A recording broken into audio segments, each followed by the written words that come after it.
my face. Boom, splat, stab me in the back, I'm bruised.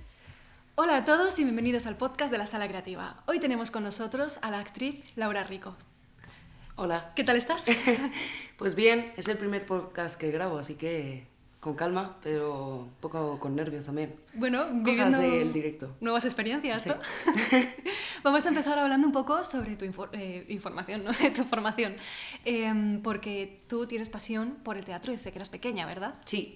Sí, yo empecé a hacer teatro a los 6 años o algo así, en la típica asignatura de teatro del colegio, y se me quedó muy grabado porque hice La Reina de Corazones en un montaje Oh, qué de guay. Alicia en el País de las Maravillas con un montón de niños de 6 años. Hemos puesto los pósters al revés. Tendríamos que haber dejado el de Alicia en el País de las Bueno, Maravillas. la naranja mecánica me encanta, o sea que no hay problema.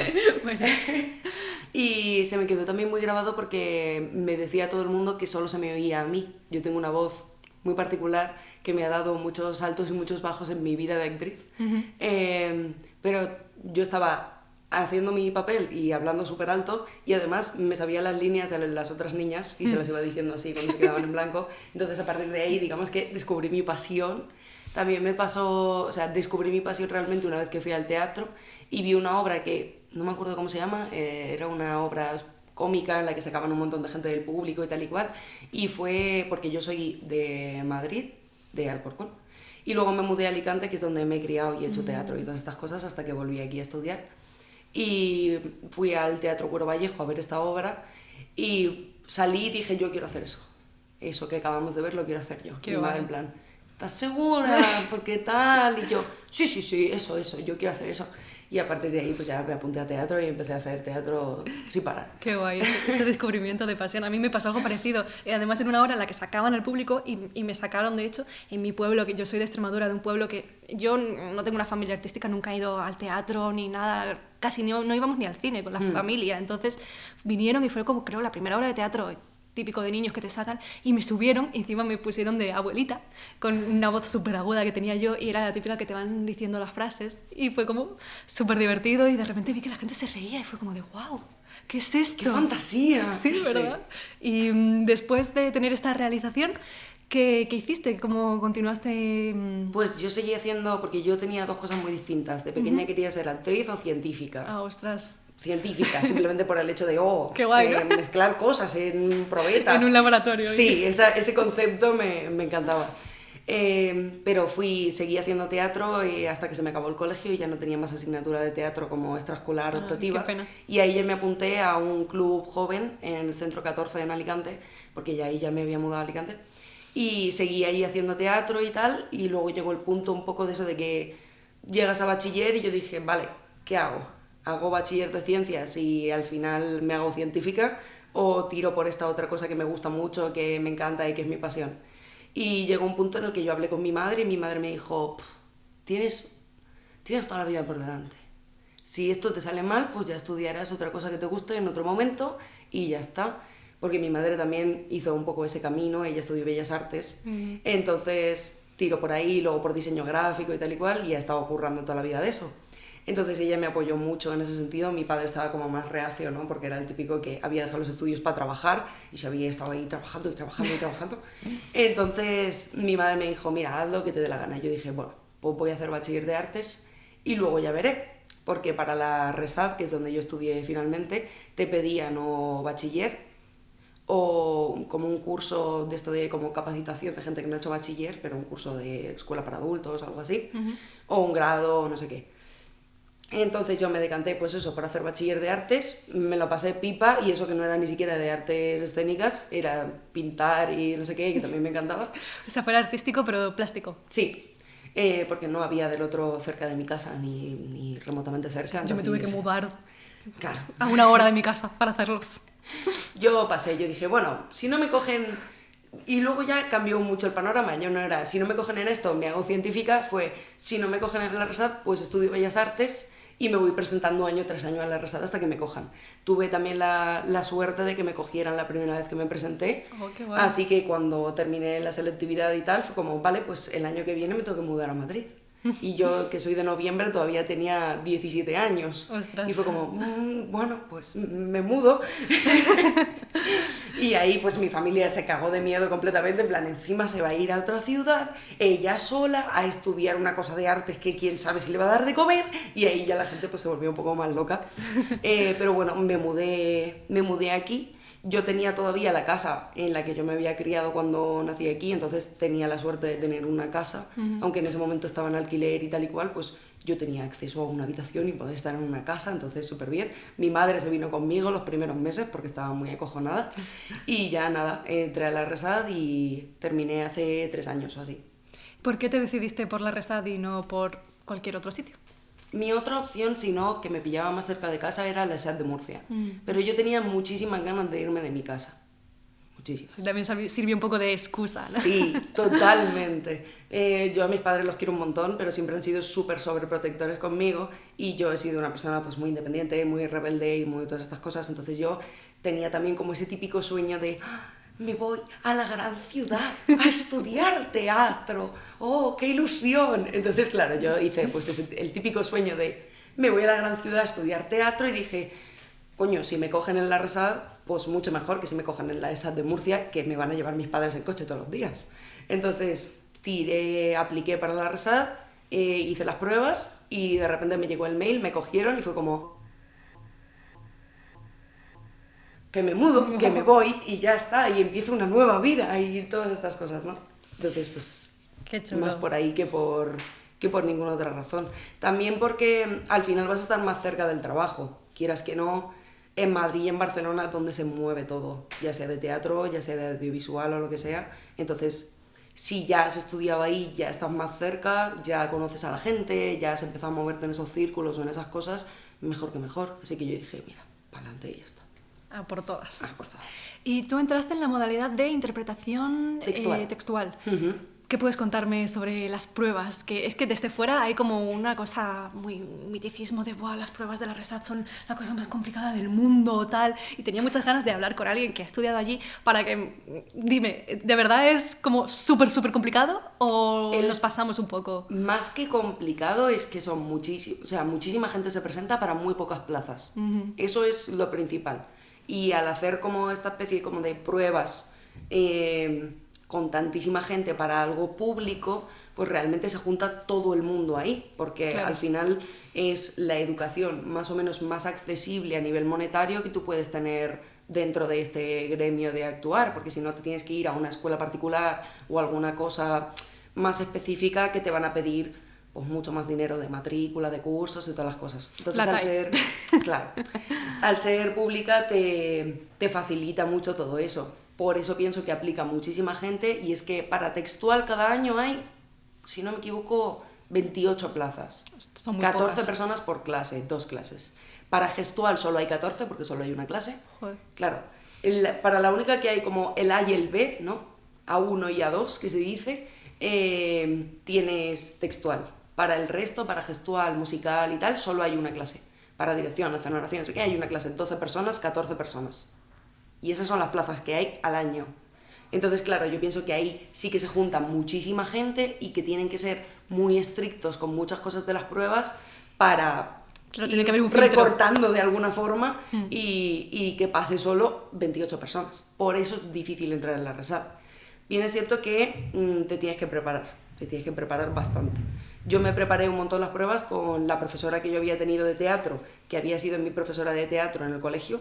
Luego fue mi profesora de teatro también en el Centro 14 y es la que me enseñó todo. Amor Zapata, si estás viendo esto. Nada. Y ella me preparó las pruebas y todo. Yo fui a ella y le dije, mira, yo quiero presentarme a esto y me lo quiero tomar en serio y me quiero preparar. Entonces yo estuve como 5 meses preparándome las pruebas. Primero la parte teórica, que te toca o siglo XX o siglo de oro. Cada año va tocando uno, siglo XX, siglo de oro. Si te presentas, pues está bien informarte de alguien que se haya presentado el año pasado, de alguna academia que prepare o gente que prepare qué se hizo el año pasado, porque el año siguiente va a tocar lo contrario. Entonces, yo, por ejemplo, creo que me tocó siglo XX. Te lees un mogollón de obras de teatro y haces un montón de modelos de examen como si te presentaras a cualquier examen de nivel, yo qué sé, de un idioma o de lo que sea. Como ella había estudiado en la ESAT de Murcia, pues conocía más o menos las pruebas y era consciente de las cosas y me ponía exámenes para que yo fuera Y hay, creo que en el examen práctico hay como dos partes. Una que te ponen un texto y tú tienes que analizar ese texto. Y luego ¿En el otra... momento allí con ellos? Claro, en el examen. Es un examen al uso como si fuera ¡Qué miedo! un examen de matemáticas. Sí, que tienes que ir Te contándole... sientas en una sala tal, hay unos profesores vigilando evidentemente para que nadie se copie ni haga cosas raras. Pero ni es un nada. análisis escrito, ¿no? Es un análisis escrito. Vale, por un momento pensaba que era en plan que tenías que ir leyendo y contarles a ellos. No. Es que me Eso da un ataque. Te cagas vivo. No. Yo estaba de los nervios. Yo estaba fatal. Todos estábamos fatal. Cuando estábamos allí estábamos todos así, en las mesas ahí. Además, yo hice todo el viaje. Me cogí un tren con mi madre, nos vinimos aquí, hice los exámenes y luego me volví a mi casa y luego cuando me llamaron para el práctico volví a ir, claro, porque era muy loco. Y además a mí me pilló como con una semana de diferencia de selectividad. Uf. Entonces yo me preparé selectividad y me preparé todo a la vez, hice selectividad, me cogí un tren, me vine y me puse a hacer el otro examen como una loca. Entonces eso, el primero es un análisis escrito de un trozo de un texto de una obra del año que te haya tocado. Y tú ahí te dicen, ¿quién es el autor? Cuéntame su vida. Plan, desarrolla. Y tú ya tienes que tener ciertas cosas pues muy aprendidas de memorieta, ¿no? En plan, no sé quién, nació no sé muy cuánto, tipo sus lengua obras más en la importantes. selectividad. Claro, sus obras más importantes son tal, muy de ese estilo. Y luego el análisis sí que lo tienes que hacer un poco más, no como lo analizarías en lengua, por ejemplo. Lo tienes que analizar un poco más desde la perspectiva actoral de cuáles son estos personajes, qué conflicto tienen. Más técnico. Cuál es el conflicto de la escena y todas estas cosas. Y luego la otra parte, que también es escrita, te ponen una imagen de una obra, que tú no sabes ni qué obra es, ni de qué año es, ni nada. Y te dicen, cuéntame cosas. Claro. Creo que te hacen como 2 o 3 preguntas un poco más específicas de ¿a qué obra crees que pertenece esta escenografía? O esta foto. Jolín. Y claro, tú pues, la ves y dices, vale, a mí me tocó una obra que era, por ejemplo... una imagen que realmente era la casa de Bernarda Alba, que eran un montón de mujeres, todas vestidas de negro, como en un sitio un poco enclaustradas y tal y cual, y yo dije, pues esto tiene que ser la casa de Bernarda Alba y no hay más opciones. Y en ambos exámenes tienes opción A o opción B.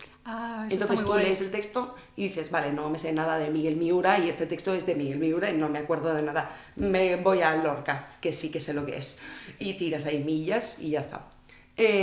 Y luego ya pasas a la parte práctica, que en la parte práctica, ahora mismo no me acuerdo bien si de la teórica seleccionan, o sea, de la teórica pasa cierta gente, creo que tienes que aprobar sin más. Si apruebas, te llaman para la práctica. Sí, por lo menos hay un filtro de decir si no tienes ni idea ya para qué vas claro, a hacer si lo no tienes siguiente. ni idea de nada, no puedes venir aquí a hacernos tu chiringuito. Y para la parte práctica sí que difiere mucho según la especialidad.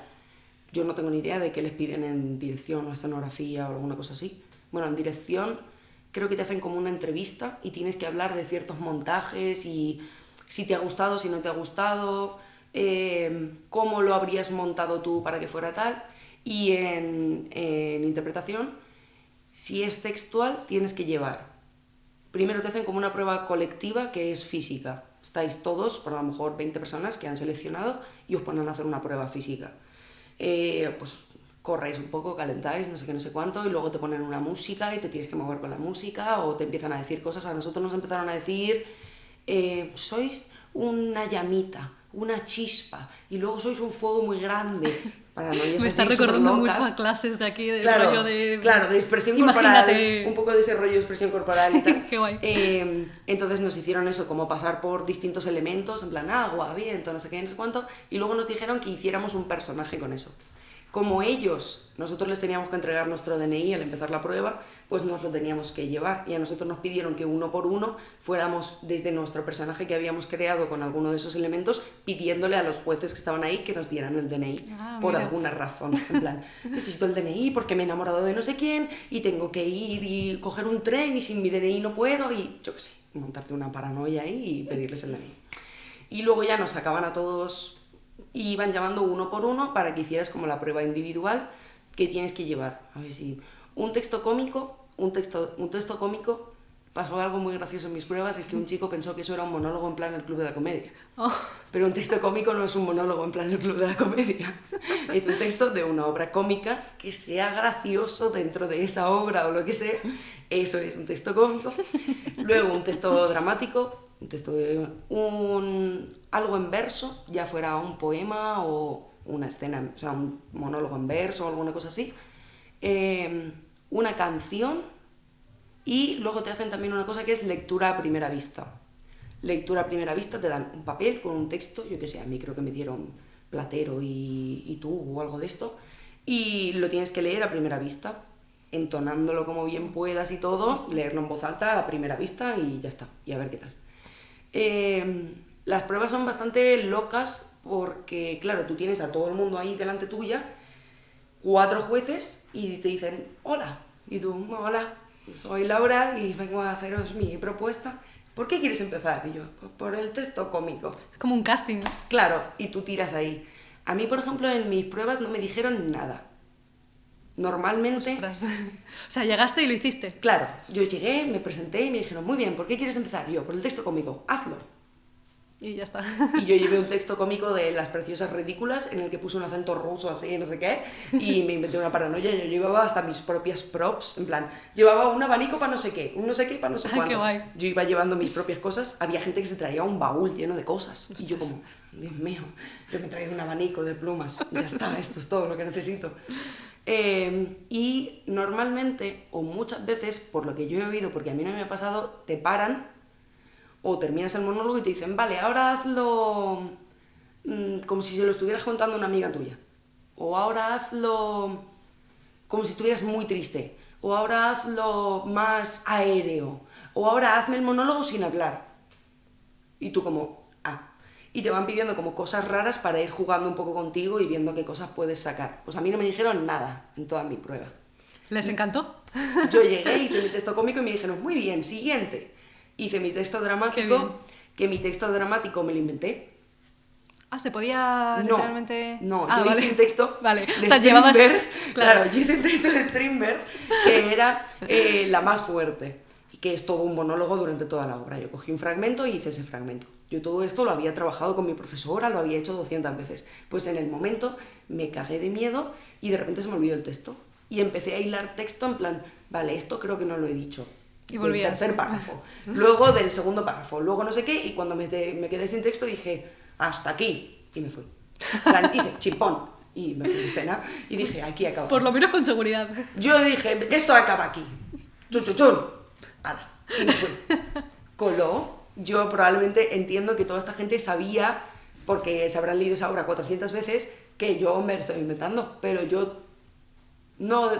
Una cosa muy importante es no pararte tú a ti mismo. Claro, empezar, ay, perdón, puedo volver a empezar. Claro, que me paren. Yo digo, si no les gusta que me invente el texto, que me paren ellos. Yo tiré millas y dije, pues ya está. Y aquí se acabó. Muy bien, siguiente. Y yo, me he librado, de puta madre, perfecto. Y ya hice todo, y lo que me dejé para lo último, que era lo que más susto a mí me daba, era la canción. Porque lo llevaba fatal. Lo llevaba fatal, te ponías tú ahí tu base con un CD cutre, y te ponías tú ahí a cantar, y claro, yo llevé una canción de Pesadilla antes de Navidad, la de ¿qué es? Porque no sabía cantar, entonces yo dije, bueno, esta es como hablada, rápido, pues hago esto. Y entré mal, me olvidé de cosas de la canción, bueno, la cagué increíblemente, yo salí súper deprimida de la prueba, en plan, la he cagado terrible. Y me pararon la música y me dijeron, vale, ya está, no hace falta que hagas más. Y yo... oh, mierda. Tan mal lo he hecho. Claro. Y yo sabía que había entrado mal, me había saltado la mitad de las cosas, dije, oh, Dios mío, la he cagado al final, no me lo puedo creer. Y me dijeron, haz unas escalas. Entonces había un piano y uno de los jueces llegó allí con el pianito y empezó a tocar el piano. Y yo empecé a dar las notas en plan...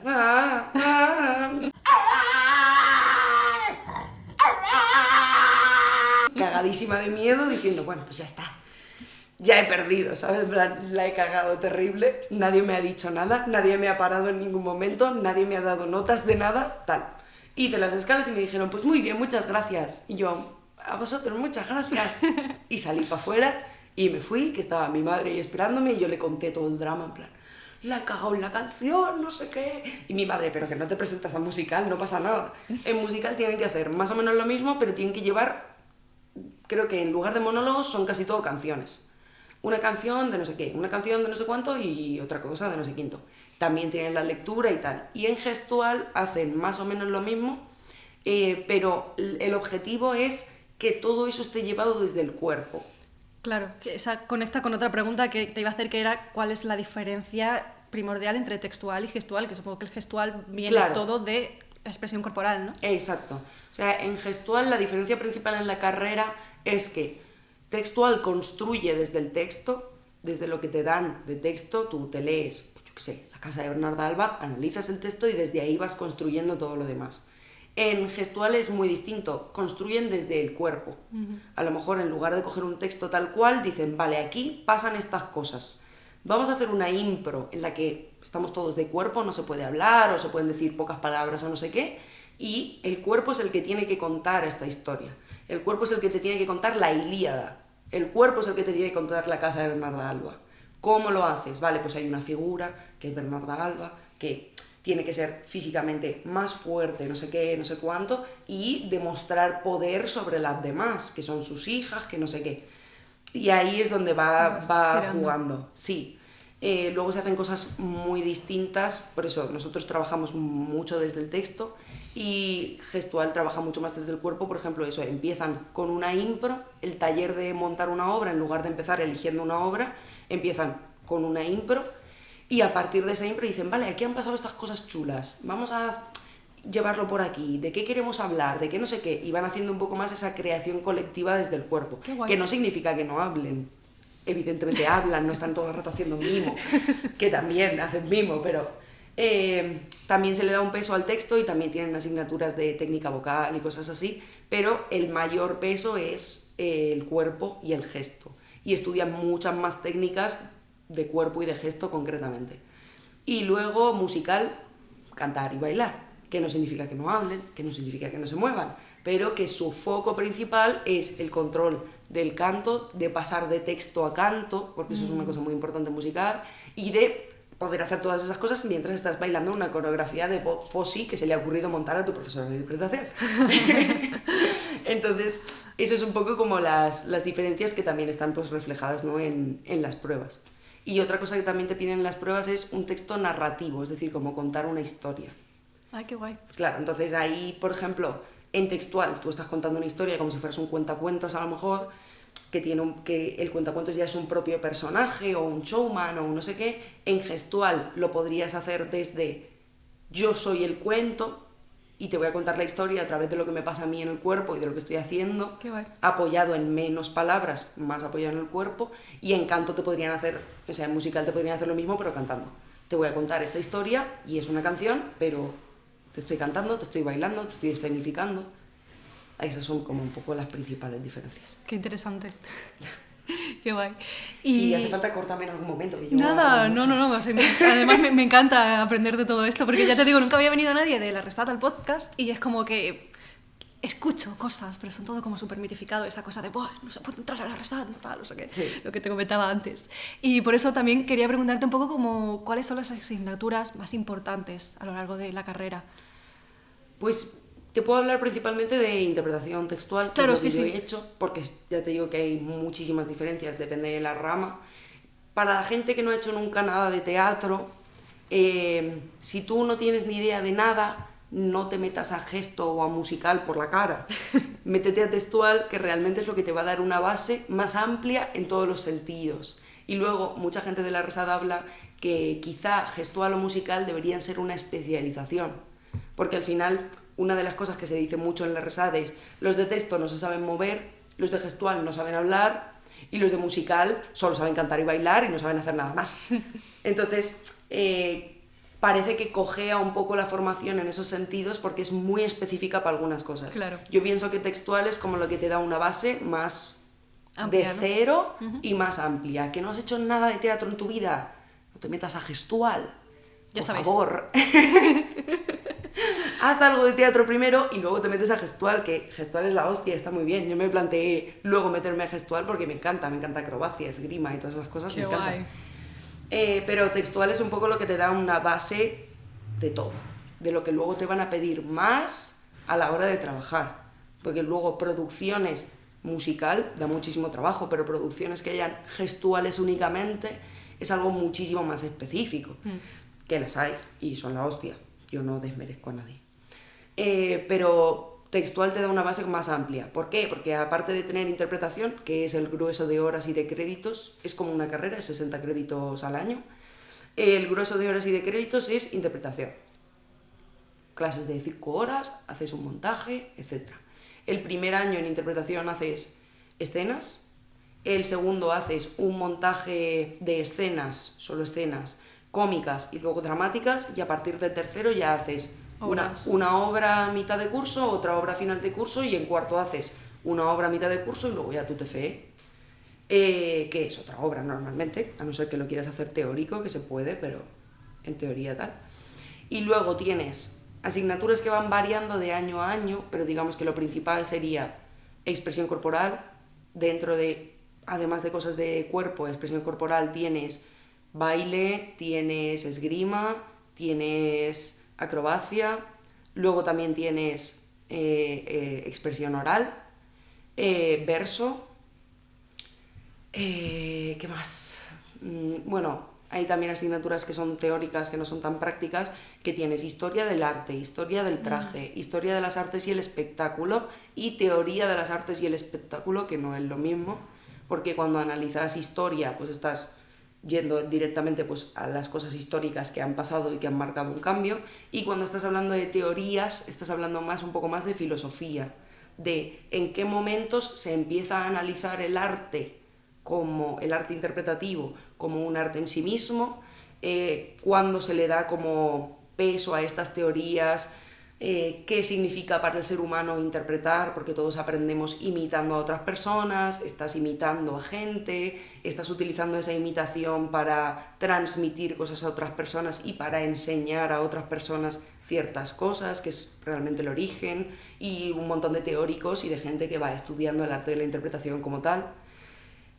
Más o menos un poco estas cosas. ¿Y considerarías que está bastante balanceado teoría y práctica? Súper balanceado.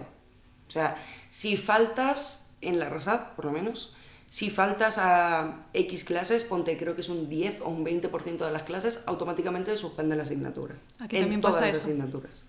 Es que al final, si no vas, no... Claro, es eminentemente práctico. Incluso yo, por ejemplo, que tenía un profesor que es maravilloso, Torrejón, que es genial, y él nos daba historia del arte e historia del traje. Y él lo convertía en algo súper práctico. Nosotros cuando hacíamos historia del traje y analizábamos un periodo, teníamos que hacer un trabajo y exponerlo, y yo, por ejemplo, me montaba la fantasía y me intentaba hacer un traje que se pareciera a eso, o cogías un montón de cosas de vestuario que se parecieran a eso. Y lo intentábamos llevar un poco más por la performance, hacer algo performático que a la vez explicara al resto de los compañeros el periodo o lo que fuera que a ti te había tocado exponer en clase.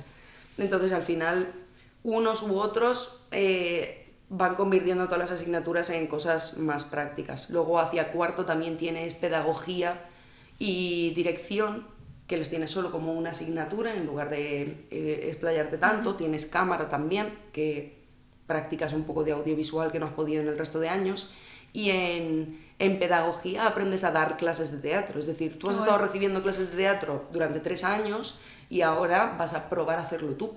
Entonces, una cosa que hacíamos nosotros muy graciosa con Yolanda Porras, que era nuestra profe de pedagogía, era que unos cuantos hacían de la gente que iba a recibir la clase. Y a lo mejor el que traía la propuesta decía, no, esta clase de teatro es para niños de 5 años. Entonces el resto de tus compañeros se ponían a fingir que eran niños de 5 años y a contarte sus paranoias en plan, hoy me he sacado un moco, y se empezaban ahí y tal, y tú tenías que encontrar la forma de encauzarlos en que hicieran algo de teatro que tú habías preparado según un currículum que tú estabas siguiendo para que esos niños de 5 años aprendan teatro. Qué divertido. Claro, luego por ejemplo decías, no, esta clase de teatro es como para un centro cultural que se apunta a gente de cualquier edad. Entonces tenías gente, chavales, abuelos, gente de mediana edad, no sé qué, y intentabas hacer ejercicios. Claro, no puedes poner a gente en una residencia que le vas a hacer una clase de teatro a hacer el cubo de Laban y hacer expresión corporal para que les duela el lumbago. Entonces era como muy práctico. Es que me lo estoy imaginando. Claro, era muy práctico como en el sentido de, vale, tú quieres enseñar teatro, pero no puedes enseñarlo igual a todo el mundo. Claro. Y clases de gente que ya sabe algo de teatro, ¿vale? Pues no es lo mismo. Tú te puedes poner más técnico, puedes decir cosas como más específicas o no. Y ahí, pues eso, todas las asignaturas al final tienen una parte muy práctica. Incluso nosotros en en literatura, que teníamos literatura y que teníamos Marga Piñero, que es una profesora maravillosa, nos hacía leernos 2 obras por semana, llevarlas y hacer un trabajo sobre ellas y una ficha analizando todos los conceptos de la obra y todas las cosas durante 2 años. Hemos estado leyendo 2 obras por semana, sin parar. Y si no llevabas la obra, te ibas a la biblioteca a leer, no te dejaban entrar en clase. Joder. Tú tenías que llevar la obra. Entonces, claro, tienes que estar, ir, hacer las cosas. Es súper absorbente. Yo no sé otras escuelas. Que conecta con mi pregunta de tema horarios. Me suena que alguien me dijo que era como horario partido. ¿Eso es así o es solo...? Depende un poco de todo. Es decir, si tú te estás sacando solo la mitad de los créditos o algo así, pues claro, hay veces que te toca una clase por la mañana y otra por la tarde a última hora, porque no tienes todas las intermedias, porque te estás sacando solo medio año. Es horario partido porque comes allí y todo. Eso sí, 100%. O sea, que le dedicas el día entero Sí, prácticamente. yo en primero, quizá en segundo menos, pero en tercero, porque nos liamos nosotros también, dijo el profesor de interpretación, vamos a hacer incendios, y nosotros dijimos, sí, vamos a hacer incendios, somos solo 7 personas, vamos a hacer incendios. Entonces nos volvimos a locos. Justo y el profesor... este año, en cuarto, estamos haciendo incendios. Claro, pues el profesor nos dijo, vamos a hacer incendios, vamos a reducirla a 3 horas y media y la vamos a hacer entre 8 personas. Y nosotros, perfecto, todos doblábamos papeles, yo hacía de la abogada y de una nahual, y la otra hacía de 5 personajes distintos y no sé qué. Era un poco locura. Pero cuando empezó ese curso, él nos dijo, pero os dais cuenta de que vais a estar aquí de 9 a 9, ¿verdad? Y nosotros dijimos, sí, da igual, por el arte, hagamos incendios. Entonces hicimos incendios y estuvimos allí de 9 a 9, porque todas las horas libres que teníamos, ensayábamos. Todas las horas libres que teníamos, ensayábamos. Entonces sí, tú entras a las 9 y media, depende de la primera hora que tengas. Había veces que eran como a las 9 y media o a las 10 es la primera clase, ¡qué alegría! Y si no, a las 9, y ya pues a la hora de comer hacías un parón, comías allí, tupper, cafetería, lo que tú quieras, y luego por la tarde a lo mejor te tocaban 5 horas de interpretación. Ostras. No todos los días te quedabas hasta la última hora. ¿Qué pasa? Que te involucras mucho con muchos proyectos y con muchas cosas. Nosotros el tiempo que estuvimos haciendo incendios es que estábamos allí de 9 a 9 todos los días, desde que abría hasta que cerraba. Que teníamos una hora libre, 3 o 4 compañeros, vale, pues quedábamos, pasábamos escenas, montábamos cosas, no sé qué. Que una tarde no teníamos clase, nos quedábamos, buscábamos un aula que estuviera libre, ensayábamos y tal. Entonces depende también del nivel de implicación que tú quieras tener, pero es súper absorbente igualmente. El tiempo libre, entre comillas, que no tienes clase, tienes que leerte 2 obras para la clase de esta semana de literatura y hacer un trabajo para no sé qué, y leerte el libro que te han dicho de no sé cuánto, de Platón, de Sócrates, estudiando en la interpretación, y aprenderte el texto para la clase de cámara que tienes el viernes. Entonces, al final, estás absorbido ahí todo el día y tal. Yo lo disfruté como una enana, porque yo soy muy workaholic y enseguida que me pongo a trabajar me quedo ahí absorbida en hiperfoco y me olvido de todo. Pero sí que es muy cansado y muy exigente. Yo me acuerdo que llegaba a mi casa, me tumbaba así en la cama, me dormía, sonaba el despertador, me levantaba y era como, no, otra vez, vámonos, hay que volver a la resal. Literalmente como los vídeos estos de gente súper explotada que apoyas la cabeza y suena la alarma. Sí, literalmente.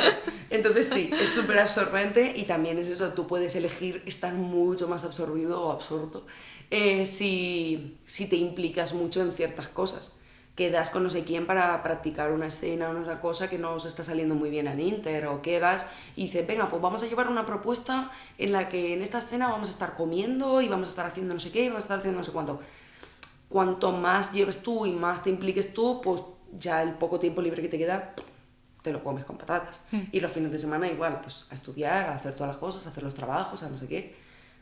Caos. ¿Y el tema de instalaciones, qué tal? ¿Las Resaz son grandes? ¿Tienen Sí. muchas aulas? Sí, súper bien. Tiene muchas aulas, el único problema es que hacia final de curso se queda todo pequeño, porque hay muchísima gente que está en último año, que está haciendo su TFE y necesitan también un aula para ensayar. Entonces hay como un sistema de reservas que tienes que ir reservando clases y todas estas cosas, pero en general está todo muy bien. Lo único que diría que de cámara, hay como unas SS que están como en la parte de abajo, que no... se supone que están insonorizadas, no lo están.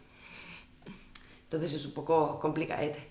Y no hay tampoco mucho material porque es solo una asignatura que se le da solo a textual, El resto de itinerarios no tienen cámara, que es una pena, porque al final hace mucha falta luego para salir, aunque sea de gestual o de musical, tener unas clasecitas de interpretación ante la cámara siempre vienen bien. Y en eso sí que a lo mejor cogea un poco, pero de espacios de baile, expresión corporal, acrobacia, tienen un montón de instalaciones y un montón de cosas que están bastante bien. Y claro, a ti te pilló el COVID en medio de los estudios. ¿Cómo se organizó todo durante esa época? Pues fue una locura, porque nos pilló además ensayando la muestra de comedia, que le teníamos todos un montón de ganas y no se pudo hacer. Porque claro, teníamos escenas de la llamada, escenas de no sé qué, y nos hacía un montón de ilusión. Y de repente pues nos quedamos encerrados, tuvimos un montón de clases online, y yo estaba esas mismas porrocientas horas que estaba en la RESAD en mi casa delante de una pantalla, y me estaba como volviendo un poco loca, la verdad. Muchos profesores de asignaturas prácticas optaron por trabajos para que tú te lo pudieras administrar como fuera, porque a nosotros nos pilló, por ejemplo, en esgrima. Claro. ¿Yo qué hago en esgrima? Pues entonces el profesor nos dijo, mira, cogeros una escena famosa de alguna película, de alguna obra, de lo que sea, y analizas, ¿no? Y la analizas. Analizad los golpes, analizad las cosas, me hacéis un trabajo y ya está, porque es que no puedo poner a hacer esgrima. Y luego, por ejemplo, en expresión corporal también nos pedían, pues a lo mejor te pedían un trabajo que pudieras grabar en cámara con un objeto, ¿no? En plan, pues primero miras el objeto y luego tú eres el objeto, ¿cómo lo harías? No sé qué, o de bichos, hicimos un trabajo de bichos, de escoge una serie de insectos o de bichos o lo que sea y los haces tú con tu cuerpo. Haces como una pequeña transformación en la que te vas transformando en esos bichos. Y lo grabábamos y lo enviábamos como trabajos y tal, pero no podíamos dar clases tal cual. De todo lo que era un poco más técnica vocal, sí que hacíamos clase más o menos normal, con las pequeñas dificultades de mi micro es una mierda en mi ordenador de mierda y no se me oye nada, o cosas así, o hoy no funciona internet, pues bueno. Entonces ahí los profesores fueron mucho más laxos con algunas faltas o algunas cosas, porque es que hay veces que no se podía dar clase. Pero eso, y lo más loco para mí fue interpretación, que claro, no podíamos seguir con las cosas que ya teníamos. Entonces nuestro profesor, Patiño, que yo lo amo con locura, que nos ha enseñado básicamente todo, a mí me ha enseñado todo lo que sé hasta ahora de interpretación, así. Se le ocurrió la idea de que hiciéramos una obra que es todo un monólogo y que la hiciéramos en una llamada de Zoom y que la grabáramos y que eso fuera la muestra. Y creo que está subida en YouTube, la obra es Los días felices de Samuel Beckett, que va de una mujer que está enterrada hasta la cintura en tierra. Entonces era como muy apropiado, tampoco nos podíamos mover, estábamos todos y todos hacíamos de la misma mujer. Qué guay. Y íbamos pasando uno por uno, haciendo cada uno un trozo del monólogo, un trozo de la obra, pero duraba como hora y media la obra. Ostras. Y durante todo ese rato tú tenías que estar así. Porque claro, te estaba grabando la cámara igualmente y tú como... Hora y media hasta que te toque a ti decir tu monólogo de 5 minutos en plan, bien. ¡Vamos! Bueno, también son experiencias, ¿no? Claro, fue una experiencia bastante loca, pero vamos, también fue bastante guay poder trabajar eso y al final salvamos un poco la asignatura y pudimos trabajar algo, además lo pudimos trabajar con matices un poquito más de cámara, de no volvernos tan locos como nos volveríamos en el escenario y no tener que llenar tanto como llenaríamos en un escenario, sino con la cámara, además la cámara que se te ve un poco pixelado y un poco ñe de tu ordenador que te pilló en ese momento. Pero fue una experiencia bastante loca y guay y no guay, porque a veces ensayábamos y claro, teníamos clase de interpretación 4 horas y tú te tirabas 4 horas mirando la pantalla, viendo cómo a tus compañeros iban haciendo su monólogo y pasando notas o lo que fuera y tú así en plan en la pantalla. Que se acabe esto, por Dios. Claro, basta ya. Y entonces era un poco agotador, pero bueno, se salvó como se pudo. Y luego ya cuando volvimos, incendios nosotros la hicimos con mascarilla. Ostras. Sí, y de hecho nuestro profesor Jesús Salgado, que fue el que nos dirigió esa muestra, porque en tercero tienes, como hay 2 clases de textual, en la primera se cambian los profesores. Ah, mira. Para que puedas trabajar con más todos, gente, ¿no? Claro. Y luego en el segundo taller hay 3 talleres y tú eliges. Si tú eliges verso, clásicos o contemporáneo. Entonces nosotros nos metimos en contemporáneo y hicimos incendios con Jesús Salgado. Que se volvió muy, muy loco. Y no sé qué iba a decir yo a raíz de esto. Ah, que hicimos incendios con mascarilla.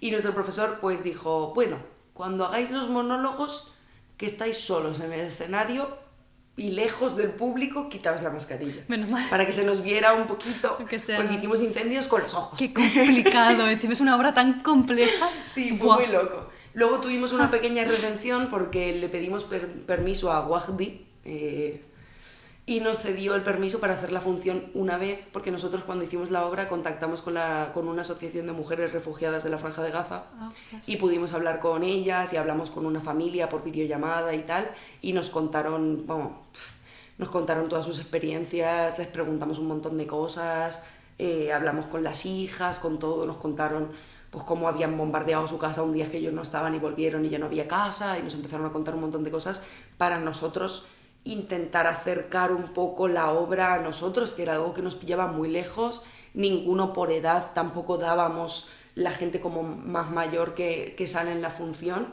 y fue increíble poder contar con ellos, fue una cosa que yo me llevaré siempre en mi corazón, y como queríamos que ellos vieran la obra y en la Resat no podía entrar gente externa durante este periodo post-COVID, pues le pedimos a Wajdi el permiso de hacer una vez la obra sin ánimo de lucro en el Buero Vallejo en Alcorcón, que fue como... Actué en el teatro donde vi por primera vez teatro y fue como una fantasía. Se cierra el círculo. Sí, fue una fantasía. Y vinieron un montón, vamos, se llenó el teatro de 500 butacas con todas las familias Qué y guay. todas las cosas, y fue increíble. Luego cuando salimos nos dieron la enhorabuena y estaban todas muy contentas y muy emocionadas de que habíamos transmitido también, ¿no?, el conflicto y las cosas que ellas habían vivido y que había sido muy bonito para ellas y muy emotivo y muy tal. Y esa fue como nuestra redención de tener que hacerlo con mascarilla en la Resada, así en plan mal, y luego poder hacerlo en un teatro sin mascarilla, con sus PCRs y sus cosas, microfonados, y que nos oyera ahí toda esta gente que nos había dado tanto apoyo en el proceso de creación, que fue súper guay, la verdad. Qué bonito. Sí. Joder, me alegro un montón. Eso fue de las cosas más bonitas que he hecho, si no la más bonita que he hecho en la Resad. Luego diría mi taller de cuarto y mi TFE, que fue algo también como muy nuestro y muy guay, pero eso fue increíble. ¿Es TFE se llama? Es como un... No sé si es TFE o TFG. Ah, vale, digo, siempre pero es me como un equivoco. TFG, ¿no? O sea, Sí. al final un trabajo final que haces Trabajo para final de terminar. grado o trabajo final de estudios. No sé cómo Es se que aquí llama. lo llamamos TFG, por eso digo, a lo mejor tiene otro nombre, terminologías, cosas. Nunca supe cómo se llama. Todo el mundo era TFG, TFG. No sé. TFE, TFG. Total, el trabajo que haces al final para acabar. Sí, ya, venga, Resumen. hasta luego. Y después de terminar, que terminaste en 2022, me has contado, formaste una pequeña compañía, me comentaste, con un compañero, Sí, ¿verdad? Sí, empezamos, bueno, de hecho, dos compañeros míos, Unai y Celia, ya habían formado ellos una compañía como hacia mitad de la escuela. La formaron como asociación sin ánimo de lucro, porque luego hay muchas formas de formar una compañía, hacer una empresa, no sé qué, es un poco rollo. También hay una asignatura de producción. Y ellos ya habían formado como esta pequeña, esta compañía, que eran ellos dos.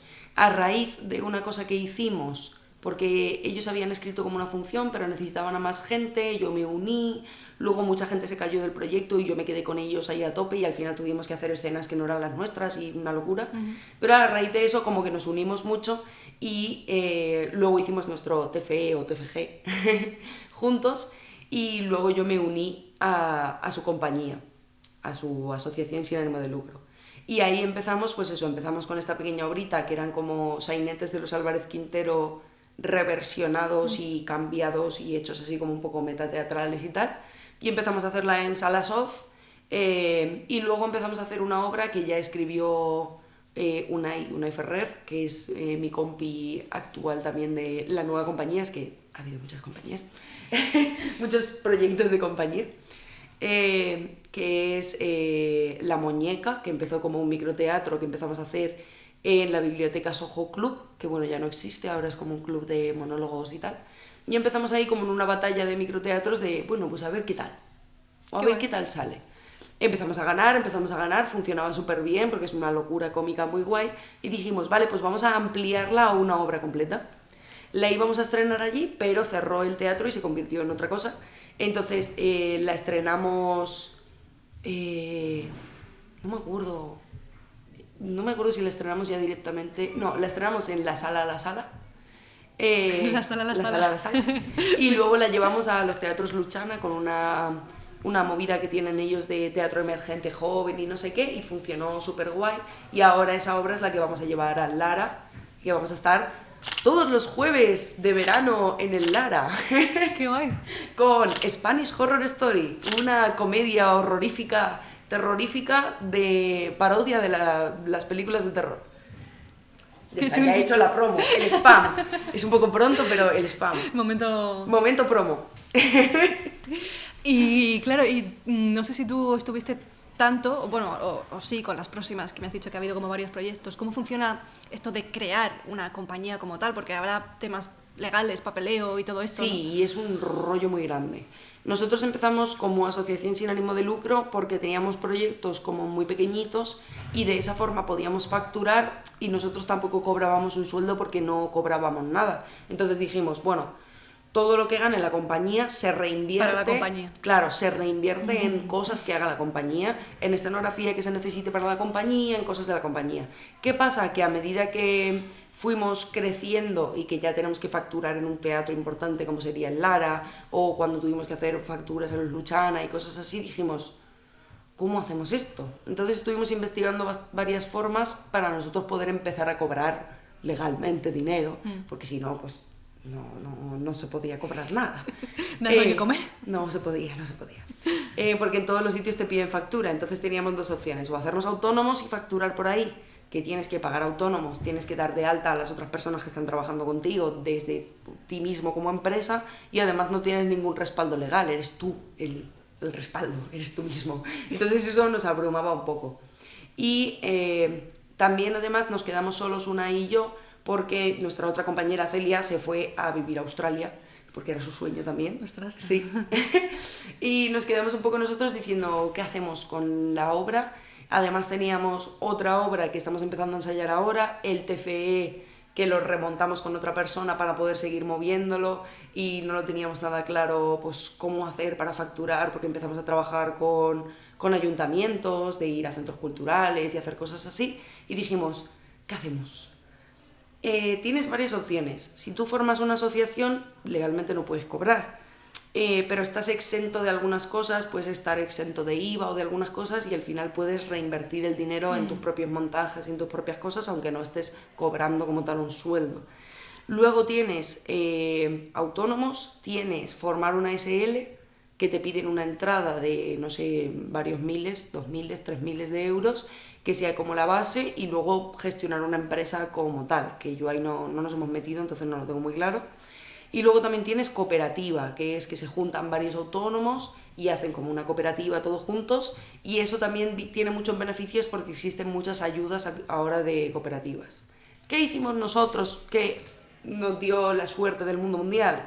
Fuimos a nuestra profesora de producción, que era la que nos había enseñado todas estas cosas en primera instancia, y le dijimos, Rosa, socorro, no sabemos qué hacer, tenemos todos estos proyectos y todas estas cosas que son muy bonitas, pero no tenemos ni idea de hacer facturas, ni de números, ni de nada, y ya bastante teníamos. Yo era la tesorera de la asociación y ya bastante tenía con todas esas cosas, y apuntar todo en un Excel y aprender a usar Excel, y yo como, ¿qué está pasando? Entonces Rosa nos dijo, yo os lo puedo mover desde mi cooperativa, y ella se encargaba de todo, y fue como, ¡ah, qué alegría! Entonces ahora mismo no tengo tanta idea de los pormenores de todos estos rollos de facturar, dar de alta, dar de baja, no sé qué, porque lo gestiona ella desde su cooperativa, Rosa Fernández Cruz, de Coarte, contratadla. y ella es ahora la que nos está dirigiendo el último montaje que estamos haciendo, y en la que está redirigiendo algunas cosas, porque claro, antes lo hacíamos todo pues Una y yo, y no teníamos ninguna visión externa, porque somos dos actores, a la vez dirigiendo y a la vez haciendo todo. Entonces ella nos está remontando y dándonos una visión externa de muchas cosas, y además nos está llevando toda la parte legal desde su cooperativa. Entonces, qué guay. Perfecto.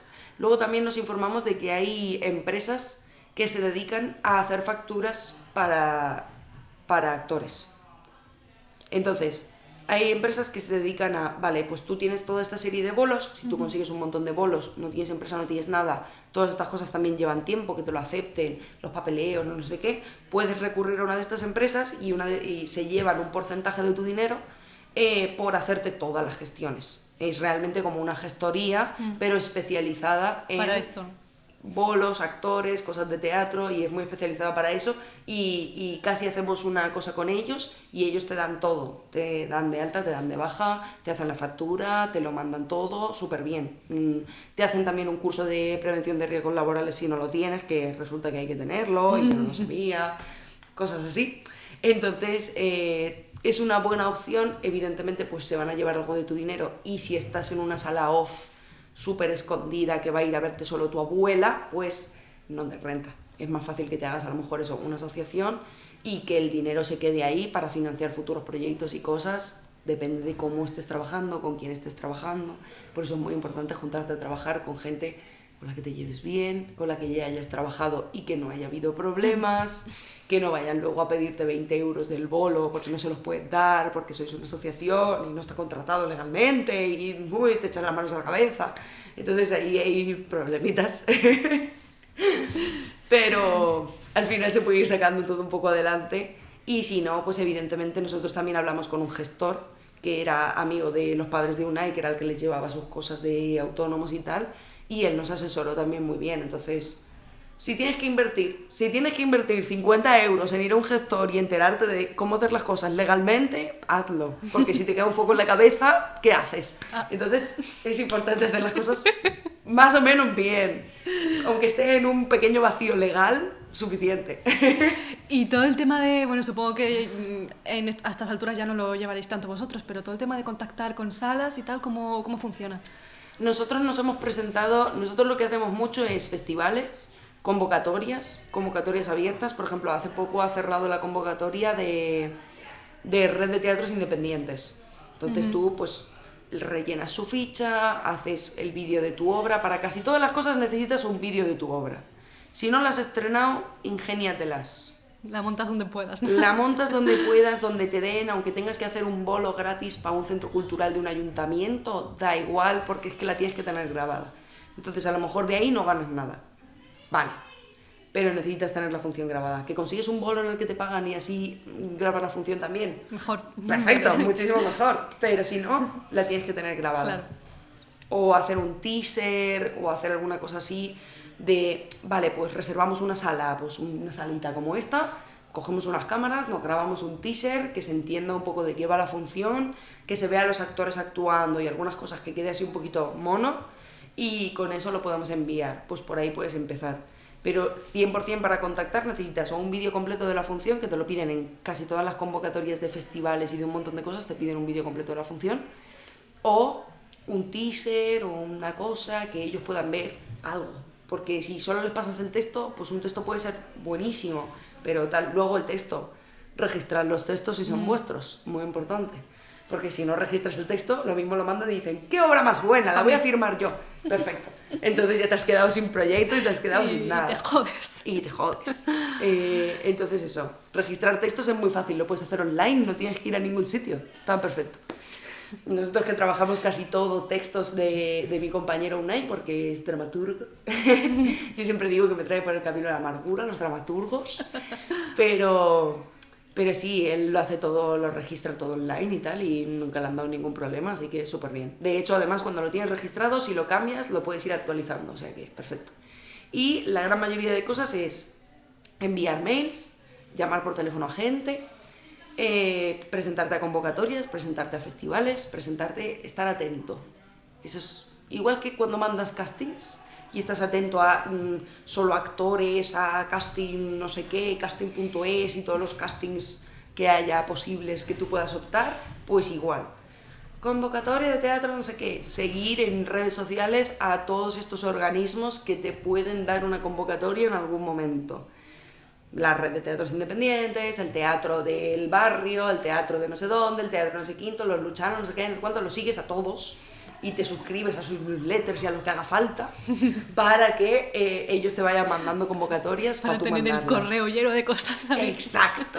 Haz un correo solo de tu compañía, es importante. Entonces, sí, al final es insistir y molestar mucho. Luego nosotros, por ejemplo, el Lara no lo hemos conseguido nosotros, ha sido gracias a Rosa. ella conoce a más gente, lleva en este mundo muchísimo más tiempo y ha estado produciendo y moviendo un montón de obras de todos los tamaños, presupuestos y cosas, entonces ella sí que conoce más gente y a ella la conocen también, que eso es importante. Entonces ella sí que ha podido llamar, enviar mails, enviar nuestro material y que tenga un poquito más de visibilidad. Pero sí que hay muchísimos festivales y muchísimas convocatorias, sobre todo eso, becas de tener un proyecto a medias, mandarlo y terminarlo allí. Becas de proyectos de gente joven, que hay muchas mujeres en tu equipo, becas para mujeres, que hay muchas LGTBIs en tu equipo, becas para LGTBIs, hay becas para todo el mundo, pero hay que estar todo el rato mandándolas y en la mitad no te van a coger, da igual, tú sigues mandándolas, eso es lo importante. Si tu obra tiene una causa social, también es muy importante, porque no es lo mismo que tú hagas una obra porque a ti te mola, que realmente tenga un mensaje y que tenga una causa social. Hay muchísimos apoyos, becas, festivales, cosas concretas para eso. Pues a lo mejor puedes decir, vale, pues me apetece hablar de salud mental. Pues vamos a hablar de esto y vamos a hacer un enfoque que no sea simplemente, oh, salud mental, qué guay, es importante. No, sino que tenga, que hagas un hincapié, que tenga algún tipo de cosa pedagógica que la gente pueda aprender, o que si es para todos los públicos, elaborar como una guía pedagógica de por qué esta obra es guay para venderla en institutos, cosas así para que tu obra llegue a la mayor gente posible, que es al final lo que tú quieres, ¿no? Transmitir tu mensaje a la mayor gente posible. Muy bien, joder, qué guay. Y en tema, bueno, ya me has dicho que es Unai se llama, ¿verdad? Sí, A ver si me Unai Ferrer. Me has dicho que es él el que escribe más las obras y tal, Sí. pero ¿tiene algún género o soléis basaros en algo para escribirlas? Nosotros ahora mismo estamos haciendo comedia pura. Todas las obras que tenemos, bueno, 2 obras de las que tenemos son comedia, otra no la escribió él, que fue nuestro TFE, que es de José Cruz, un profesor de la RSAD también, que tiene comedia y también tiene sus puntitos dramáticos y tal, porque es una revisión de Hamlet. Y luego ahora vamos a escribir una infantil. Ah, qué guay. Que también queremos que sea un poco gracioseta y tal, que sea un poco las pelis de Pixar, que tienen como muchas capas y las pueden ver los adultos y no aburrirse, pues un poco de ese rollo para atraer también a la familia completa. Pero sí, principalmente una cosa triste del teatro independiente, digamos, que somos nosotros haciendo obras porque nos da la gana, es que no hay dinero. Entonces, poca gente, nosotros somos 2 actores, como mucho 3 en la única obra que tenemos de más actores, 2 actores y comedia, que sea lo más posible para todos los públicos y que sea comercial, que funcione. Claro que no te puedes poner súper exquisito a hacer un monólogo dramático de 15 minutos porque a lo mejor no... Exacto, si te haces una obra de 40 minutos, un formato que es raro que se lleve en 40 minutos, o es 1 hora o te pasas al micro que son 15. Los formatos son importantes. O te marcas una obra de 3 horas con descanso, 17 actores, 4 bailarines y 7 cantantes, no te la van a comprar en ningún sitio. Nadie tiene presupuesto para pagar tu obra, para empezar. Yo, por ejemplo, conozco a uno de mis mejores amigos que se llama Sazu Taila, que divulga sobre teatro y cosas en redes, y él tiene una compañía que se llama 4x4 y ahora han hecho una versión del Grinch musical, que son un montón de actores y un montón de gente en el equipo, y les está funcionando, pero han fundado una empresa, ya tienen como ese pequeño capital inicial de tal, se van a esforzar por pagar los ensayos y pagar todas las cosas a todo el mundo. Han hecho un plan de producción súper cuadriculado y súper claro, en plan, este dinero de este bolo va a ir a pagar esto y esto a esto y esto a lo otro. Sí, o sea, que tiene que estar muy organizado. Tiene que estar muy organizado, tiene que estar muy bien vendido, ellos lo están vendiendo muy bien, está funcionando muy bien, cuando lo han vendido todas las entradas. Entonces, claro, si tienes un producto cojonudo y sabes venderlo bien y tienes todos los gastos y todo súper bien organizado y tienes todo perfecto, vale, te puedes meter ahí. Pero que vas a empezar a hacer una obra con unos colegas por no perder el ritmo después de salir de tu escuela o por no sé qué, por no sé cuánto, póntelo fácil. Póntelo fácil, porque si no al final vas a tener tantísimas cosas, tantísimo papeleo, tantísimo tal, que es que no te va a apetecer. no vas a querer hacer esa obra por no hacer la factura, ¿sabes? Vas a estar como un poco estresado de toda la burocracia y todas las cosas que vas a tener que llevar ahí. Entonces, póntelo fácil, ya está. Haz una obra de pocas personas, de un formato que sea más o menos fácil de vender y ya está. Y tira millas por ahí, la vas vendiendo en salas off, te vas presentando. Muchas salas off cogen un montón de cosas súper guays o que trabajan con gente que sabe que ha salido de escuelas y tal porque les van a dar un producto mejor y más tal que una asociación amateur de no sé qué. Entonces empieza a tirar por ahí, si ves que funciona puedes invertir un poco en publicidad, puedes invertir en algunas cosas, ir dándole un poco más de vida a esa misma obra, preséntala a todos los festivales, a todas las cosas, a todo lo que sea, para que te haya más visibilidad y cuanto más funcione, mejor. Si no, pues vale, esta ya la hemos estrenado, ya la ha visto toda nuestra familia, ya la ha visto toda la gente, no viene nadie, se acabó, otra obra, y ya está, y haces otra.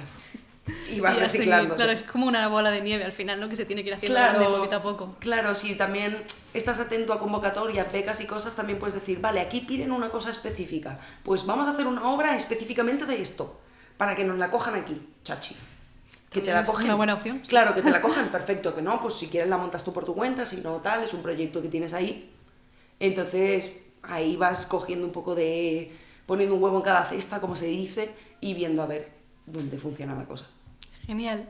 Pues quería preguntarte también, porque he visto en tu Instagram que has hecho algún que otro trabajo como modelo y que también estás empezando ahora en el mundo del audiovisual. ¿Qué me puedes contar sobre estas experiencias? A ver... ¿Cómo lo digo yo sin que sea muy polémico? Lo de las modelos es un mundo muy complicado. No sé si decirte incluso que más complicado, porque al fin y al cabo tú evidentemente también estás trabajando contigo mismo como producto y vendiendo tus habilidades hasta cierto punto.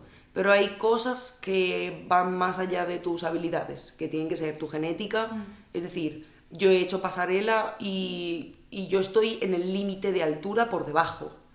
Yo estoy en 1,75 y en muchos sitios te miran como, bueno, vale, ponerle un tacón gigante para que no desentone. Claro, porque ahí la altura juega un papel muy importante. Y luego yo lo que más he hecho ha sido modelo de pelo, porque me he dejado hacer un montón de cosas en el pelo. Empecé haciendo en la Resat por sacarme unos dineros y he seguido haciéndolo por lo mismo, por sacarme unos dineros. Y he seguido haciendo eso de modelo de pelo y me han hecho un montón de pelos y cortes y cosas y no sé qué. Pero, por ejemplo, yo no he sido cada modelo día con un color. Sí, un poco sí, cada mes más o menos. Y sí que ahí he hecho muchas cosas, lo que pasa es que ahora lo estoy dejando un poco precisamente porque estoy entrando dentro del mundo audiovisual y no te puedes cambiar el pelo todos los meses, sin un papel que te lo pida, porque dices, bueno, pues me renuevo otra vez todo el book de fotos, todo el videobook. Claro, si tienes que ir a uno por mes te puedes morir. Efectivamente, entonces no me sale rentable. Pero sí, empecé en eso pues por sacarme un dinero y tal, me lo pasé bien. También hay que tener un poco claro a lo que vas. Porque si tú vas y ves a un mogollón de chavalas, todas altísimas, delgadísimas, guapísimas, y tú te quedas ahí en plan, ¿qué hago aquí? Yo he venido para ganar 500 euros, ¿sabes? Para echar el día, a ver si me cogen o no sé qué. Entonces a lo mejor te puedes encontrar también con que vas a un montón de sitios y no te cogen.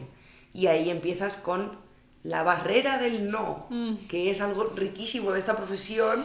Yo ahora mismo habré tirado a lo mejor con mi repre 50 castings de publicidad y no me han cogido de ninguno. Joder. Estuve a punto de salir en un anuncio comiéndome un donut y no me cogieron. Estuve a esto. Pero bueno, tú tienes que seguir y eso la verdad que sobre todo me sirvió para tener como esa coraza de decir, vale, si me dicen que sí, perfecto, y si me dicen que no, mejor todavía, me puedo ir a mi casa, no me tengo que quedar aquí, no me tienen que tocar el pelo, no me tienen que vestir, no tengo que ir mañana a la pasarela, pues me quedo en mi casa y ya está. Entonces, verle también un poco el lado bueno de tengo el sábado libre, Bien. ya está. Y intentar tirar un poco para adelante con todas estas cosas. Entonces, a mí para lo que más me sirvió es eso, para coger un poco de soltura, de hacer cosas que yo pensaba que a lo mejor no valiera para eso, que estaban fuera de mi límite y decir, ni tan mal. Pues aquí estoy, ¿no? La más chula yo de la pasarela. Y también para empezar a enfrentarte con que te digan que no. Porque eso es algo que va a pasar muchísimo, pero muchísimo. Yo me acuerdo que vi un vídeo en Instagram de una actriz, no me acuerdo cuál ahora mismo, pero se me quedó grabada la frase que decía que ella estaba muy triste porque no la habían cogido en un casting y no sé si su madre o su abuela o alguien le dijo, ¿tú sabes que la media de que te cojan en un casting para un actor es de 68 castings? Ostras. Entonces la actriz dijo, vale, entonces yo no me puedo poner triste hasta que llegue al 68, por lo menos. Hasta que llegue a la media no me puedo poner triste. Es un buen consejo, yo me aferro a eso. Hasta que no llegue a 68 castings, que espero que, no los he contado, pero espero que me queden todavía unos cuantos, porque todavía no me han cogido, no me puedo deprimir, porque es la media. Entonces, a tirar millas y tal, a tirar castings. Yo empecé tirando un montón de castings por mi cuenta, y luego también me esforcé mucho en conseguir repre. Hice algo que no se tiene que hacer, ¿vale? Que a mí me han dicho que no se tiene que hacer, que es que yo cogí una lista, empecé a hacer un Excel metiéndome en todas las páginas web de todos los representantes de España y cogí todos los mails de todos los representantes de España y les mandé un mail a todos en copia oculta con todo mi material. Vale, pues eso en teoría no se puede hacer. Incluso gente me contestó diciendo, esto no lo puedes hacer. Te contesto, una persona que me contestó, te contesto porque te pareces a mi hija, y como diciendo, me has dado un poco de pena, así que te voy a contestar. Y yo, bueno. Ok, perfecto. Y yo les mandé unas fotos que me había hecho yo con mi madre, que es fotógrafa, pero tampoco eran fotos como muy profesionales y muy tal, las habíamos hecho en su salón con un foco triste. Y cosas que yo tenía de haber grabado algún corto no remunerado, de una escena que me grabé yo en mi casa y de algo que tenía del curso de cámara que había hecho en la Resat. Lo junté todo en un vídeo de unos 2-3 minutos, que es el estándar de videobook, y lo mandé.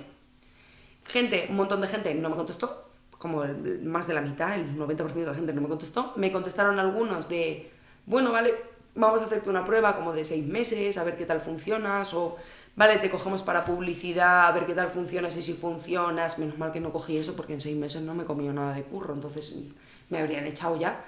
Y me cogió mi repre actual, me escribió ella directamente, Juani Labrador, de Kailas, y me dijo, yo te quiero para ficción. Quedamos un día y así nos conocemos en persona y nos reunimos. Y yo estaba cagada viva. Claro, es como de repente la oportunidad. Porque además, al principio fue como, ay, qué bien, me han cogido. Y luego empecé a bichear un poco y dije, ay, que es una agencia súper importante. Qué tensión, me cago de miedo. Y estaba súper nerviosa, pasándolo fatal. Incluso ella, estábamos así hablando pues en su despacho, lo que sea, y me dijo, ¿estás nerviosa, no? Y yo, sí, pues me claro. estoy muriendo. Me habéis contestado 3 personas y tú eres la más importante y la única que me ha dicho que me quiere para ficción. Sí, estoy muy nerviosa. Entonces ya empecé a trabajar con ella, empecé también a hacer publi porque ella me dijo, mira, lo mejor para coger tablas, para hacer un montón de castings, para no parar, es hacer publi. Todo el mundo ha hecho publi. Luis Tosar ha hecho publi. Porque tú hagas publi no significa que luego vayan a decir, ay, no, esta no, que estaba anunciando chetos. Lo dudo mucho. Entonces es mejor que lo hagas y que simplemente vayas cogiendo un poco de carrerilla de grabarte self-takes, mandar casting todo el día, self-take, no sé qué, es cuánto. Entonces con Ari, que es la que lleva el departamento de publicidad, pues he estado haciendo prácticamente un casting a la semana, sin parar. Algunos presenciales, que es algo como rarísimo hoy en día al parecer, todo self-tape. He hecho 3 castings presenciales y llevo ya casi como medio año, 7-8 meses con ellos. Y luego Juani sí que me dijo, necesitas más calle, necesitas practicar mucho más en cámara y tal, porque las cosas que haces están bien, están correctas, pero tienes que seducir la cámara, tienes que... Hay veces que se te nota la tensión, a mí se me nota mucho la tensión en la mandíbula, en el cuello, en las cosas. Y me dio como tips más específicos. Me renové también las fotos, porque las fotos que yo tenía hechas en mi casa cutres, pues no valían. Me renové también las fotos y tal. Y ahora estoy también intentando renovarme el videobook. Me he hecho un curso de cámara que estoy haciendo ahora mismo con Juanma López. Entonces estoy intentando ir moviendo todo eso, pero sobre todo es no decaer. Insistir, insistir, insistir, insistir. Yo ahora mismo estoy trabajando de otras cosas, estoy trabajando de profesora de inglés, estoy trabajando en otra empresa en la que hacemos como obras de teatro en inglés para colegios, sacándome un poco las castañas del fuego donde puedo. Estuve un año trabajando en el IKEA, o sea que no os desaniméis, No vas a salir de tu escuela y vas a encontrar trabajo mágicamente, eso le pasa a una persona, no le tengas envidia a esa persona, no pasa nada. Tú sigue insistiendo, molesta, toca las puertas hasta que te toque y sigue formándote, porque cuanto más te formes, más vas a tener, más fácil lo vas a tener. Y tú dices, no, si yo esto ya lo hago muy bien. Sí, hasta que llevas un año más formándote y ves lo que has hecho el año pasado y dices, pues no lo hacía tan bien. No lo hacía tan bien y ahora estoy mucho mejor, he de reconocerlo. Porque yo al principio decía, si me sale súper bien lo de la cámara, me pongo nerviosa, pero ya está. No, ahora que he hecho un curso de cámara, que he aprendido un mogollón de trucos, que me he grabado 400 presentaciones de hola, soy Laura Rico y soy de la agencia tal, mis perfiles, no sé qué, ya lo hago, claro, ya lo hago muchísimo más natural, muchísimo más tranquila, se nota la diferencia un montón. Entonces, grábate, practica, grábate un podcast, grábate vídeos para TikTok, grábate lo que sea, pero grábate. Si quieres meterte en audiovisual, grábate. La cámara lo es todo. Efectivamente. Grábate hasta que te salga. Porque te va a salir, esto es como todo, o sea, no. La gente nace aprendiendo, o sea, sabiendo tocar el piano, no. Entonces tienes que echarle como mínimo por 200 horas a tocar el piano. Pues igual con esto, que parece que es algo como, no, es que sale natural, es que no hace falta formarse, claro. Es que no sé qué. No. O sea, hasta actores que han estado toda la vida, ponte Mario Casas, que cuando empezó, te quiero decir, le faltaban muchas cosas, tenía otras cosas, pero le faltaban otras muchas cosas, y ha estado formándose el tío... Y mira todo lo que ha evolucionado, claro, y tal. Y ha estado formándose el tío, no parar, coach, no sé qué, no sé cuánto, formándose, trabajando, y tú ves uno de sus primeros trabajos y ves las cosas que está haciendo ahora y dices... Wow. Claro, es que se nota. Antes tenía algo como propio suyo que funcionaba, pero ahora tiene herramientas, tiene un montón de cosas, sabe cómo se tienen que hacer... No hay color, entonces hay que seguir formándose y ya está, y molestando a la gente para que te coja. ¿Tú crees que es más importante, ¿tú crees que es más fácil conseguir trabajo como actriz de teatro o en audiovisual? Depende mucho. O sea, trabajo para vivir solo de esto es difícil en todo. Es difícil en todo, para empezar. En audiovisual puede que te suene la flauta. Imagínate, yo qué sé, te cogen en Élite y tienes 8 temporadas por delante, o no funciona muy bien la serie que tú estás haciendo o el personaje que tú estás haciendo y de repente tienes un sueldo y de repente te funciona y de repente te llaman de otra cosa, trabajo llama trabajo, no sé qué, guay, puede funcionarte. Si no, lo mismo haces una cosa y al otro año otra y a los meses una publi y... Depende mucho. Entonces también puede ser un trabajo que está como muy espaciado en el tiempo. Y luego, en teatro, vivir es un concepto complicado. Porque si tú te estás montando tus propias obras y tu propia compañía y tus cosas, lo más normal es que no ganes papipas. Entonces, a no ser que te den una residencia o alguna cosa en la que te paguen 2.000 euros por estar unos meses montando algo y luego mostrarlo, te ha tocado la lotería dentro del mundo del teatro. O a no ser que consigas entrar en alguna de las grandes compañías. Si tú consigues entrar en un musical enorme, es que te va a ir bien y te va a funcionar y no vas a tener que trabajar de dependienta. Si tú consigues entrar en la compañía nacional, que ahora por ejemplo han sido las pruebas de La Joven, yo me he presentado, si yo consigo entrar en La Joven, me dejo todos los trabajos de mierda que estoy haciendo, evidentemente, porque... No sé si me van a pagar bien, pero me van a pagar probablemente el mismo sueldo mínimo cutre que estoy ganando en el otro lado, más o menos. Y voy a poder estar haciendo lo mío. Y voy a estar centrada 100%, evidentemente. Entonces ahí, si tienes la suerte de entrar en algo que esté funcionando ya muy bien, o tengas la suerte de ser los Javis, hacer la llamada en el hall del Lara y que funcione perfecto, wow, y que todo funcione, pues también. Pero todo es cuestión de...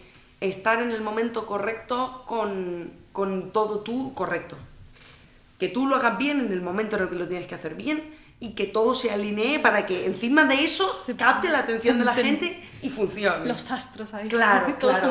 Sí, es un poco muy de estar en el momento adecuado, en el lugar adecuado, todo adecuado. Y que encima de que lo que tú estás haciendo esté bien hecho, funcione y a un montón de gente le guste y pegue un pelotazo. Entonces, es más fácil encontrar... Yo conozco mucha gente que vive de audiovisual. Van haciendo figus aquí, figus allá, una publi, una pequeña parte que me han dado no sé qué, ahora me han dado un personaje en este sitio, el tiempo que no tengo pues hago figuración y tal y cual. Sí, lo compaginas. Claro, y lo vas compaginando con diferentes cosas y te funciona. Y además estás en una empresa de hacer cluedos en vivo, que también estoy, no sé qué, no sé cuánto, vale, pues vas compaginando varias cosas y te funciona. Pero es muy complicado vivir solo de esto, o sea, no vas a encontrar, a no ser que te metas en una serie diaria que funcione genial y que tengas 5 años por delante, no vas a encontrar ningún sitio en el que tengas un trabajo fijo de 8 horas todos los días grabando y con un sueldo más o menos fijo. Difícil, por mi experiencia. Ya, sí. Ahora, habrá gente a la que le salga todo súper bien, no soy.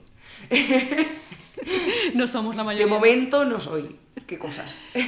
¿Y para ti, personalmente, es más complejo actuar en teatro o frente a la cámara? Ambos son muy difíciles y son muy distintos. En cámara estás haciendo cosas con una técnica muy distinta a la que estás haciendo en teatro. Yo ahora, por ejemplo, probablemente estoy hablando muy alto para cámara. Si tuviéramos un micro de cámara y estuviéramos aquí hablando en una escena o lo que fuera, yo estaría hablando muy alto.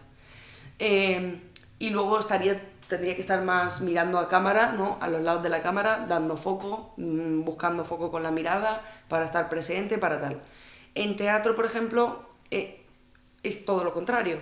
Tienes que conseguir llegar al último de la sala, y eso es algo que te mete mucha caña con eso en técnica vocal y en cosas de tienes que llegar al último, es que el último no te está escuchando lo que tú estás diciendo. Entonces sí que se permite, no una exageración, porque tampoco es así, pero una amplitud más grande de voz, de movimiento, de tal, y encaja dentro del código, te lo crees perfectamente y no piensas que está sobreactuado ni nada por el estilo. Pero en cámara, si estás en un plano muy cerrado y mueves hacia una ceja, Se nota un montón. ya ha ido toda la atención a tu ceja. Entonces yo pienso que son cosas que requieren técnicas muy distintas. Que a ti se te da mucho mejor, a mí se me da mucho mejor teatro. También llevo mucho más tiempo haciéndolo. Entonces yo ya esa técnica de teatro la tengo más integrada dentro del cuerpo. Yo subo a un escenario y ya tengo presencia. No es algo que tenga que trabajar en cada momento, es algo que ya tengo. Sin embargo, el foco en cámara es algo que estoy aprendiendo y todavía tengo que estar, vale, pues ahora miro aquí y ahora tal y ahora cual. Voy a esforzarme por ganar foco, voy a esforzarme por robar esta escena, voy a esforzarme por salir en la película, como dice Juanma, mi profe de cámara. Tienes que salir en la película. Entonces, depende, que tú a lo mejor has hecho un montón de cámara y te has grabado un montón de veces y te sale súper natural. Luego te subes a un escenario y no puedes proyectar, no te sale bien la voz, te quedas afónico o no llenas el espacio, pues te falta técnica en otro sentido. Pero no pienso que una sea más fácil que la otra. Bien es cierto que pienso que es más fácil transitar de teatro a cámara que de cámara a teatro, precisamente por la técnica. Es más fácil Reducir bajar que subir. En teoría, y todo el mundo que es profesional de esto y tanto de cámara o de cosas, todo el mundo me ha dicho, es mucho más fácil bajarte que subirte. Entonces, si te pasas un poquito no pasa nada, porque la gente sabe que te puede bajar. Pero subir es mucho más difícil. Entonces yo he visto personalmente, sin decir nombres, actores que son muy buenos en cámara hacer una función de teatro y decir, me faltan cosas, es todo muy chiquitito. Si hubiera una cámara enfocándole seguro que yo la vería y vería todo lo que le está pasando por dentro. Pero aquí en la fila 57 pues no veo nada. No ves nada, claro, estoy ciega aquí. Entonces es muy importante la voz, sobre todo en teatro. Que llene, que transmita, que funcione, es muy importante. Y en cámara también, pero en cámara tienes los ojos. Los ojos son el espejo del alma, ¿no? Pues los ojos en cámara son el foco más importante. Si yo muevo así mucho los ojos encima de un escenario, la gente dice, Okay. están mirando al mismo punto fijo todo el rato. Pero si lo hago en cámara, pues la gente se queda como, Dios mío, ¿qué le está pasando? Está dando un payullo. Entonces pienso que son técnicas distintas y que al final, pues eso, sí que es posible que es más fácil pasar de teatro a cámara y hacerlo todo más pequeño, porque también en teatro ya estás acostumbrado a llenar un espacio, a ir a unas marcas, a hacer una serie de cosas que luego también son aplicables a cámara y simplemente lo tienes que hacer más pequeño, que no se note tanto. Entonces, quizá ahí sí que hay un tal. Pero pienso que las dos cosas son muy difíciles. Yo le tenía menos respeto a la cámara hasta que empecé a hacer cámara. Era como el típico ego de Sí, bueno, theater ya. kid, de niño teatral, de la cámara. Eso es hacer yo como hago todos los días mi vida. No. Es mucho más difícil de lo que parece. ¿Y tú qué consejo le darías a alguien que se está planteando estudiar interpretación? Hazlo solo si te apasiona muchísimo. Hazlo solo si te apasiona muchísimo, porque hay... Y esto en este trabajo y en cualquier trabajo. No estudies medicina si no te apasiona muchísimo, porque vas a estudiar como un hijo puta y luego te vas a comer una mierda igual y vas a hacer guardias de 14 horas. Entonces, esto es igual. Si te apasiona muchísimo y realmente lo quieres intentar y lo quieres hacer, hazlo. Apuesta por ello, ve a tope, fórmate, ve a una formación, a una buena formación, a ser posible, que tenga buenos referentes, que tenga buenas críticas, que haya buenos profesionales allí, fórmate mucho, sigue formándote todo el rato y inténtalo. Y te vas a caer, yo no sé en cuántas veces me voy a caer todavía. A lo mejor empiezo a ser actriz profesional, de ganarme el pan y vivir de esto dentro de 10 años, no lo sé. Pero voy a estar hasta que salga. Entonces, si tienes eso claro, si vas a estar, dale que te pego hasta que te funcione, hazlo. ¿Que no lo tienes claro? Bueno, pues empieza. Empieza con algo, apúntate a algún sitio de teatro, o alguna pequeña formación, o algo más amateur, vas probando, a ver qué tal te funciona, a ver si te mola, a ver si no te mola, y ve probando con calma, teniendo un plan B, teniendo otra cosa que estés estudiando mientras, o lo que sea que también te mole y tal. Pero si te vas a lanzar a por esto 100%, lo tienes que tener clarísimo, pero clarísimo, y decir, voy. Con Y voy todo. a estar. Sí, porque conozco mucha gente que incluso ha hecho la RESAD, que un montón de gente dice, ¡buah, la RESAD, me encantaría ir a la RESAD, es la hostia! Y luego la han dejado. Ostras. Te has tirado 4 años trabajando mogollón y tal y cual, y luego no te gustaba tanto como tú pensabas, o te has quemado, o o sea, te mola mucho hacer teatro, pero no te mola todo lo demás que conlleva la profesión, que es enfrentarte a que te digan que no parar de intentarlo, llamar a puertas, enviar mails, dar por saco, seguir sacando tú tus proyectos. Entonces, si no quieres eso, o no estás dispuesto a luchar por eso, que me parece súper respetable, pues no lo hagas. Ya está. ¿Que lo quieres intentar y no lo tienes claro? Empieza y ya vas viendo. No hace falta que te comprometas a algo tan grande como 4 años de una carrera, de no sé qué, de no sé cuánto, porque luego a lo mejor no te gusta. Pues empieza con un poquito, un cursito, no sé qué, no sé cuánto.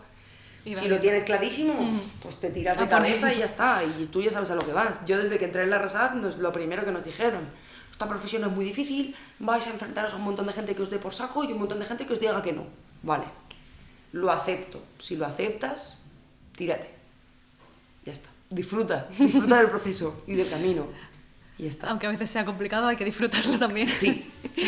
Y para ti, ¿cuál sería tu futuro ideal? Mi futuro ideal sería que mi compañía triunfara y que funcionara y que se convirtiera en una compañía de renombre, ¿no? En plan, ¿sabes? Como que fuera ahí, y que funcionaran los montajes y que pudiéramos estar con alguna de las obras que ha escrito Unai en un teatro, en plan, la 6ª temporada, la 7ª temporada, rollo Burundanga y todas estas obras que funcionan tan bien y no paran la función que sale mal y no paran. Ojalá.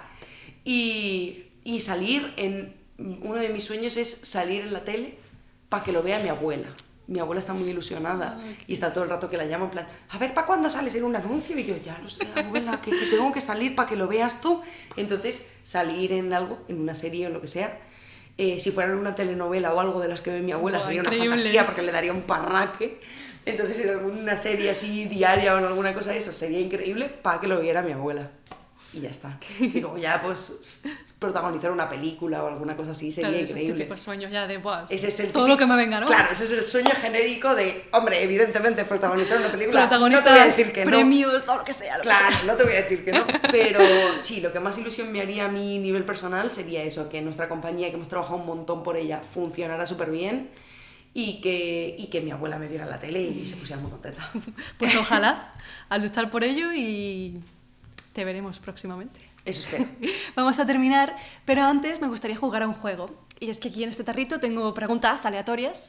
Y nada, es el juego de las preguntas, así que si quieres coger una, cuidado con la base porque está roto y tengo que cambiarlo. Vale. Ya me corté el otro día. Voy a ir diciéndole a todo el mundo que venga que me he cortado hasta que se me cure. Cojo una random. La que quieras.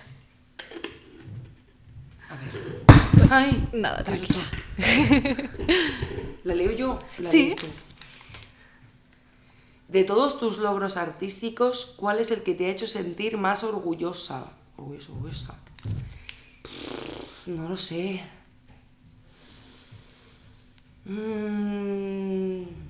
Logros artísticos. ¿Qué es un logro artístico? Buena pregunta. ¿Qué consideras tú un logro artístico?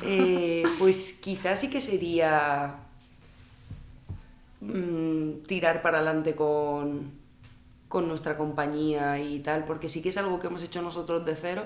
Es un Quizá trabajazo. la obra que tenemos ahora, que es Spanish Horror Story, próximamente en el Teatro Lara, es nuestro bebé, la hemos creado nosotros de cero. Empezó como un microteatro, luego decidimos ampliarla. Aunque la ha escrito Unai, hemos estado un montón de días en mi casa tomándonos unas cervezas y diciendo, ¿y si hacemos esto? ¡Buah, va! Pero vamos a poner esto en la obra, venga, sí, qué graciosísimo, no sé qué. Y creándola ahí entre los dos. Entonces, yo creo que tirar para adelante con la compañía y estar a tope con eso sería mi logro artístico de lo que estoy más orgullosa. Es un buen logro, ¿eh? Sí. O sea, parece que no, pero se nota que hay mucho Sí, trabajo detrás. Sí, hay mucho trabajo y eso, y empezamos como con algo muy pequeñito y no sé qué, y ahora queremos hacer una compañía. Uno de nuestros sueños también es a lo mejor tener nuestro propio teatrito, nuestra propia academia o alguna cosa así para enseñar teatro y tal, que eso nos molaría también. Entonces sí, yo diría que ese sería. Qué guay. Pues nada, muchas gracias por venir y próximamente tendrás el podcast en el canal de la Sala Creativa. Bien. Y a vosotros, si os ha gustado, pues ya sabéis qué hacer. Dadle like, suscribíos, dadle a la campanita y dejadme en los comentarios qué os ha parecido.